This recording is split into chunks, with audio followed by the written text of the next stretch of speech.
the retail sector in both countries. This is an analyst who is at Wedbush Securities and who covers this stock. There's the shares of Best Buy down 13% today. We'll talk about Best Buy. We'll talk about other retailers in the retailing environment with Seth Basham, managing director at Wedbush Securities and an analyst who covers Best Buy and other big retailers. Seth, thanks a lot for joining us. Let's begin with Best Buy.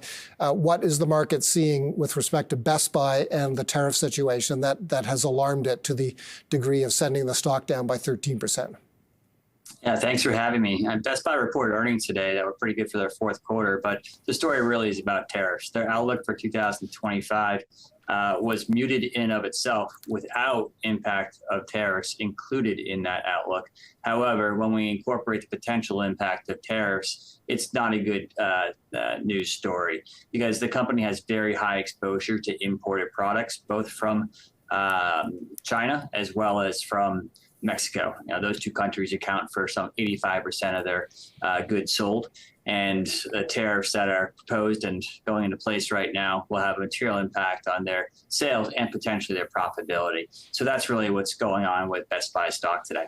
So when you look at the broader retailing landscape of publicly traded retailers, what do you see in this tariff mix? Many of them get, as you've just noted, get a lot of products from China. Others get a lot from Mexico, and some indeed get products from Canada. Why don't we start with Home Depot and Lowe's? To what degree is Canadian lumber a significant item that they purchase from Canada? Yeah, lumber represents about 8% of the sales for Home Depot and Lowe's, and then Canadian lumber could also be incorporated to some other products that they sell as well. But it's a relatively small piece of the sales mix compared to the exposure to China for the companies, which is in the 30+% range.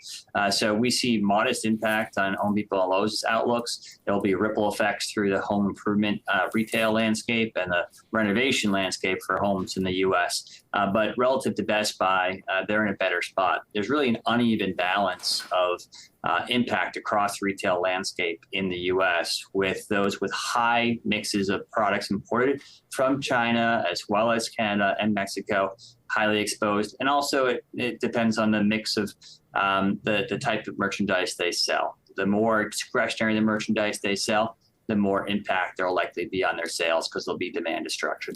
There's a lot of focus on the North American auto sector, the auto manufacturers, the auto parts makers. Over and over again, we hear how integrated the three economies are in North America when it comes to vehicle production. What do you predict? What does your work show as the potential impact on new vehicle prices in the United States and the trickle-down effect to used vehicles? And I know that among the stocks that you cover are CarMax and Carvana. They are owners of car dealerships. Yes, from a new vehicle price perspective, the estimates that I've seen suggest there could be a 10% increase in new vehicle prices. So certainly not a good news scenario for a consumer that's considering buying a car, and certainly not a good news scenario for dealerships that are selling them or the manufacturers themselves. As it relates to the used car industry, it's a better news scenario because there will be a trickle-down effect, but the gap between new and used car prices will widen, so there'll be more consumers who likely choose to buy used vehicles rather than new vehicles, and it'll better support sales growth in the used vehicle industry. And that's why we saw shares of CarMax, KMX, and Carvana, CVNA today outperform. Okay, you in your note on all of this, today, you outlined relative losers and winners. One relative loser is the stock we looked at the beginning of this conversation, Best Buy. You also think Wayfair and some others are relative losers. One of the relative winners is O'Reilly Automotive. So back we go to the auto sector. Why do you think O'Reilly, ticker symbol ORLY, why do you think that's a loser?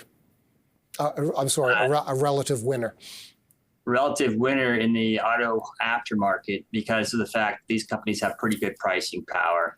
Some 80+% of their sales are non-discretionary. They're selling parts for consumers that need to fix their cars to get to work.